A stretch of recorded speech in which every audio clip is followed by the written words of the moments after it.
Gilid ka manong. Nilala ako doon at dito. O yun o. Jade Court. Isa pa yun. Ganda ng whistle. Turbo ba yan? Orig ba yan na turbo? Masakit.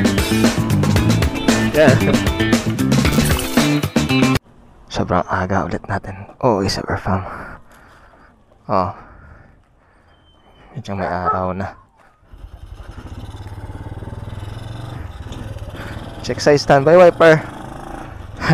Yung mga pusa namin aga rin naglalaro dito. Yan o. Punta tayo ulit balik sa Barangay Bata. Siyempre medyo antok pa tayo si Berfam. Ito medyo may araw na. So makikita na tayo sa daan. Daming papuntang south Morning. Wow, yan papuntang Isabela. Oops. Let's go. Wow, aga rin ang shell bumukas pero ingat tayo. Kasi dito pa yung nag-a-adjust yung mata natin tuwing umaga. Yung dilim tapos yung araw. Diyan yung prone sa aksidente. Iba tayo sa lahat Iba ako po ng trabaho, tayo pa uwi pa lang. Siguro kapag nagko-call center ka, yun yung daily routine mo. If you're new to my channel, Super Fam, don't forget to like, share, subscribe. Kami rin nagmamadali Tapos iba pa rin kapag early bird. Huwag kalimutan mag signal light. Sarap talaga kapag umaga kang gigising, early ka matutulog. Kaso ako sa Super iba kapag punti na yung tulog ko, kailangan kong mag-relax. Alam niyo ba yung sekreto ko? Para kondisyon ako pagkabukas. Kahit isang bote lang ng beer, nagpapakalma yan ng mga yung veins mo. So masarap na yung tulog ko kahit konti lang. Pagkagising tuwing umaga, tindahan.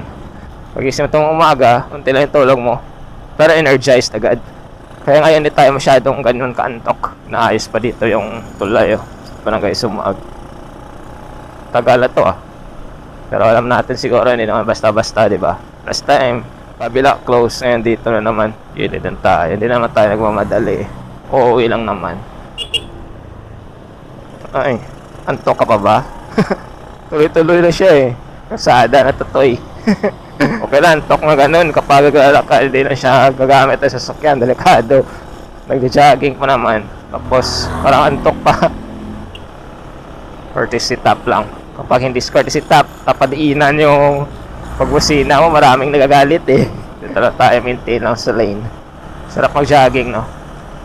Kaso ayaw ko naman i-jogging from Barangay Subag to Barangay Bata. Masyadong malayo. Wow! Hotel dito, ganda. Wow, may bagong 7-Eleven na pala dito.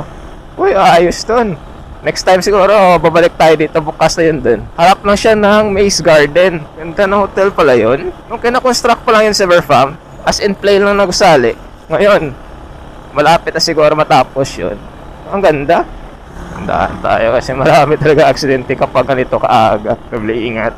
Tapos dito sa Manville, sa Berfam, marami talaga dito natutong mag-drive kasi sobrang lapad. Sobrang lawak ng area na yan. Ayan, maraming progress palabas may shell agad. Yan, nag-jogging, nag-bike sa loob. Siguro gym yan booming ngayon yung Manville. Lagot. Tamaan ng insekto yung mata natin. Hapdi. Sana di na maulit yung baha dito kahit sa Manville, tagatuhod na. Out kay Christopher Lisa It's Bigger Baggins. Kita ko mga post siya. Bumili na pala ng motor. O sa akin, Ninja 400. Nagpaplano rin pala mag-motor. Sabihan ko pala pwede kang motor, bro. Ngayon, nakita ko na, nakapost na. Siguro nagpaplano rin ng motovlog. Kaya natin kausapin sa sunod. Send natin sa kanya itong video. Toyota, Tangub. Dalawang Toyota, di ba? Tangub at Talisay. Ewan ko ba, ano talaga yung, or same lang sila. Pwede ka umorder dito, pwede ka rin na umorder sa North. Palagi on top talaga sales ng Toyota cars Sunod siguro Nissan, tapos Mitsubishi. Medyo maliwanag sa Berfam. Sarap lang sa feeling sa Berfam kasi sobrang aga. Tapos yung atmosphere, Yung Maguinao, presko pa yung hangin. Kapag sa mga ibang probinsya na to, medyo malayo sa city, syempre mas maginaw dun. So, tayo dadaan sa Colony Field Surf Farm. Tingnan natin anong ganap dito. Tagal na natin hindi nakapunta dito eh. Kaya hindi ka pwede dyan nung doon pa siya sa corner nagpark. Yan, maraming memories talaga dito. Yung bowling, swimming dito sa Caribbean. Pero higit sa lahat, yung MO2 dito, MO2 Golden Field. Yung bar. Tapos sayaw-sayaw. Sayawan dito. Tapos dito, yung memories din dito. Red Castle. Katapos ko lang noon kwento kasi yung surf farm. Katapos ko lang i-circumcise si tito ko eh. Ang kulit. May lodge din oh. Tapos may Bunny Ranch, Little Darlings dito. Yan, punta dyan may Little Darlings. Kilala pa tayo dyan eh. Wow, ang taas ng lift oh. Ganda. Tapos may basketball court pa dito eh. Madami ditong pang recreation. Tapos Inasal.Co ng company ba yan? Yan, Tyler's Yard. Okay, tuloy ko yung kwento din sa Red Castle. Katapos ko lang alam nyo na yun, sinabi ko na eh. Dinala ako doon ni tito. O yun o. Shade Court. Isa pa yun.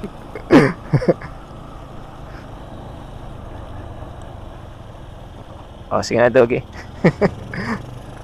Tinuloy kayo. Sagasaan ba kita?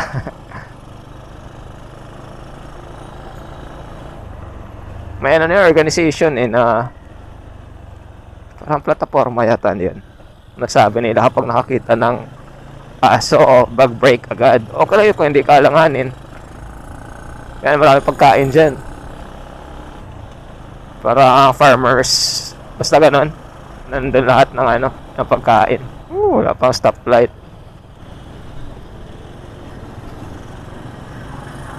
Share the road. Ito yung longga ng mga LTO dito sa palagi sa lilim ng kahoy. Kaya matanglawin kayo palagi dito. Yung tambayan na yan nila. Nag-aala ko dito noon, sobra yung baha. Grabe yung pagragasan ng tubig dyan sa baba. Tapos dito maraming sakanhan na mga kotse binibenta. Agora Refill Center na pala. Dito, Regent Plaza ba yan? Or Regency. Pwede rin kayo dyan mag-book kapag gusto nyo dito matulog. Pag bisita kayo ng Bacolod. If you saw my latest video before this surf farm, yan iba naman yan. Pumunta tayo pa south, ngayon pa north.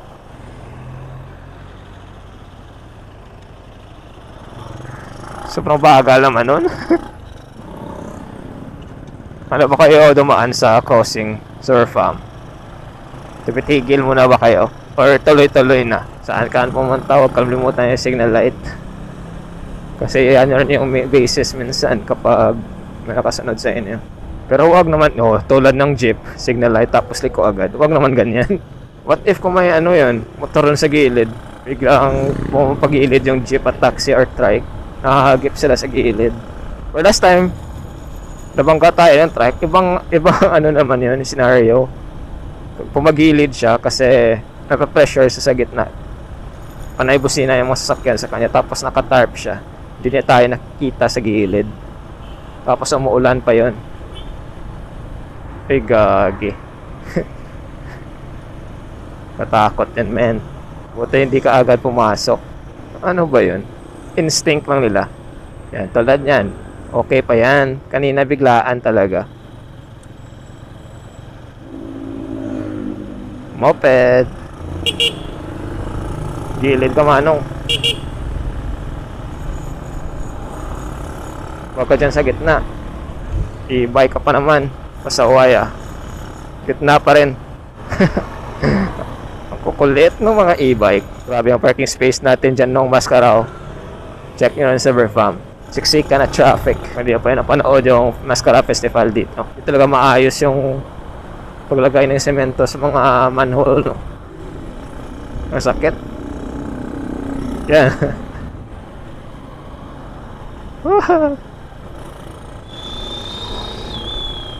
Ganda ng whistle. Turbo ba yan? Orig ba yan na turbo? Or nilagyan lang ng whistle? Kasi may natural na turbo talaga sa farm. Yung nag-whistle nga. Pero meron naman hindi natural. Yung pito, pinibili nila sa Shopee. May mga stores siguro nagbebenta nun. Yan.